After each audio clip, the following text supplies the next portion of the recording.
If you're a retro gamer who grew up in the West, there is one phrase that probably strikes a very special nerve deep within your soul. Japan exclusive. Have you ever been frustrated that an awesome-looking game was teased in Nintendo Power, only to never release outside of Japan? Have you ever been upset an entry in your favorite game franchise was never localized? Well then, good news! The ever-so-talented ROM hacking community has been working on fan translations ever since the 1990s, back when the internet was in its infancy. Thanks to the fan translation community, some of the most beloved cult classic video games of all time are readily available in English. And when it comes to the Japan-exclusive portion of a console's library, the Super Nintendo Entertainment System has possibly the most legendary selection of any console. So today, we're shining a spotlight on 5 brilliant fan translations that released for Super Famicom titles. We're not just playing with power, we're playing with superpower. Number 1. Seiken Densetsu 3. To kick things off with a bang, let's talk about arguably the most famous fan translation on the system. Secret of Mana was one of the first smash hit role-playing games in North America, so naturally, there was hype around a potential Secret of Mana 2. Unfortunately, a Secret of Mana 2 never materialized at the time in North America. Not unless you count Secret of Evermore. But calling that a sequel to Secret of Mana is like saying a veggie patty qualifies as a real burger.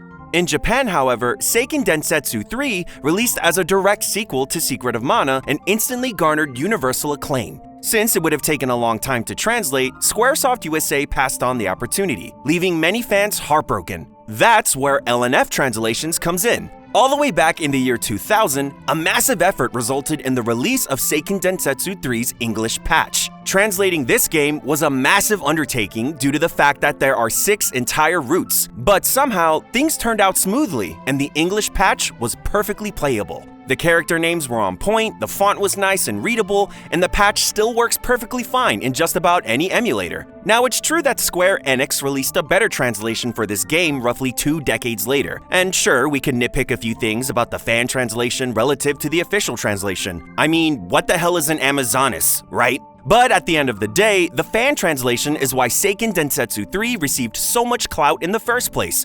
And you know what? The official translation team even stated that they had a desire to top the efforts of the fan translation. Well, congratulations, Square Enix, you did it. And it only took you 20 years longer than a group of nerds who were happy to hack the game for free. Number 2. ActRaiser.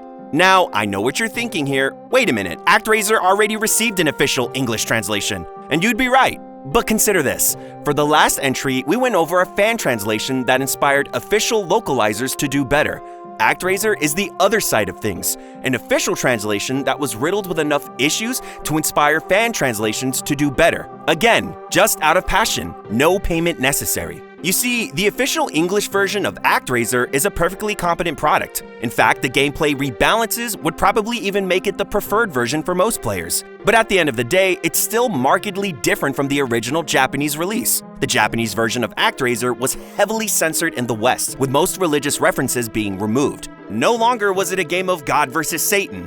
The English version had, the Master versus Tandra instead? What kind of name is Tanzra? And story differences aside, the Japanese version of ActRaiser is a significantly more challenging game, perfect for the masochists out there. Sure, there's more limited appeal to the Japanese release, but I think it's wonderful that both versions of ActRaiser can be readily experienced now. There's an entire subgenre of translation patches called retranslation patches, and while many notable examples exist, ActRaiser's restoration patch is definitely one of the most important releases.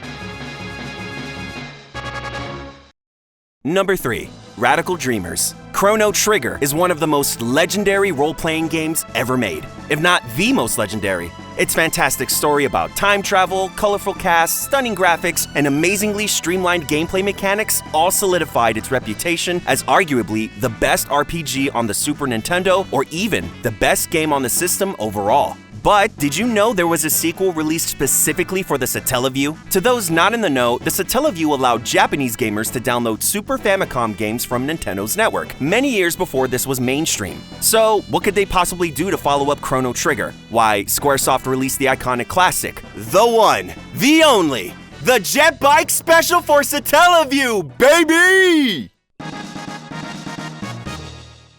Oh, right, and an actual sequel, Radical Dreamers. Radical Dreamers is an incredibly weird and experimental sequel. Only one character returns from the original game, and it plays nothing alike. It's more like a book that you can play or game that you can read. So you could call it a visual novel, but it also has an RPG combat system of sorts with no real stats, except for your health points and your partner's affection points towards you. Yeah, needless to say, this is the kind of thing that would have had zero audience during the 1990s in North America. While it's still an interesting book game thing in its own right, it makes sense why Squaresoft USA passed on localizing it. Thankfully, Demi-Force was there for the hardcore fans, and in 2005, an English patch of Radical Dreamers was released. This game has a fairly large number of roots, so needless to say, this was very impressive work for a free fan project. Nowadays, a better translation exists that was done in-house by Square Enix. It restores a few plot details left out of the fan translation and all that jazz, sure, but I still gotta give Demi-Force props for beating the billion-dollar corporation to the punch by an entire 2 decades!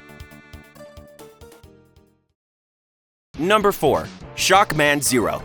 For the past 3 entries, we've talked about games in beloved Square Enix franchises. Those are no-brainer candidates for fan translations, but I'm a firm believer that any Japan-exclusive game deserves a fan translation, no matter how relatively unnecessary it may be considered. There are plenty of arcadey Japanese games with fan translations that help spice up the experience a bit for those curious about the dialogue, even if it's not necessary to understand the gameplay. One such game is Shockman 0. This is an incredibly obscure game series, and it's a miracle it even received a fan translation. It's a side-scrolling beat-em-up with a hilariously wacky world. While nobody is going to be moved to tears by its story, it's still nice to have the cutscenes translated because, man, some of the cutscenes are actually pretty silly.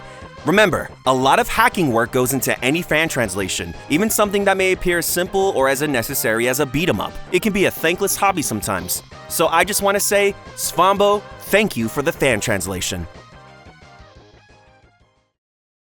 And number 5, Final Fantasy V.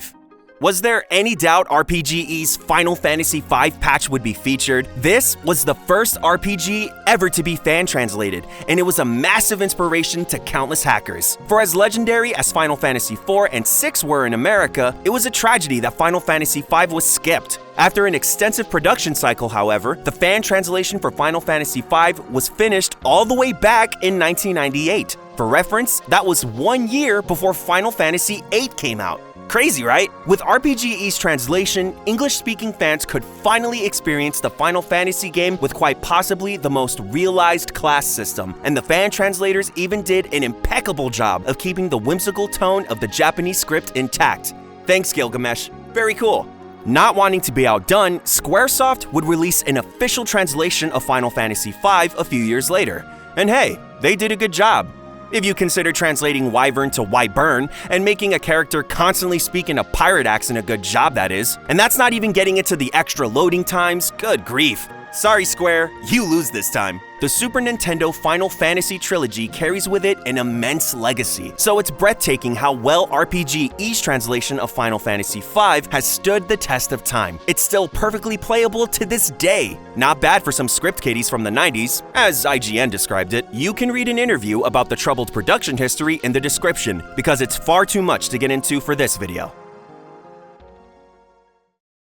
And there you have it, 5 of the most impressive Super Nintendo fan translations to date. In 2025, it's easy to think that every game worth translating is already translated. However, even to this day, the Super Famicom continues to receive new translation, restoration, and retranslation patches. Many cult classic Japanese games were completely unknown until a translator who cared enough about it stepped up to the plate and went to work. It's never too late to learn another language or to learn how to ROM hack and help bring more games to a new audience. If you enjoyed this video, let us know what console you'd like to see covered next in the comments. Peace out, folks!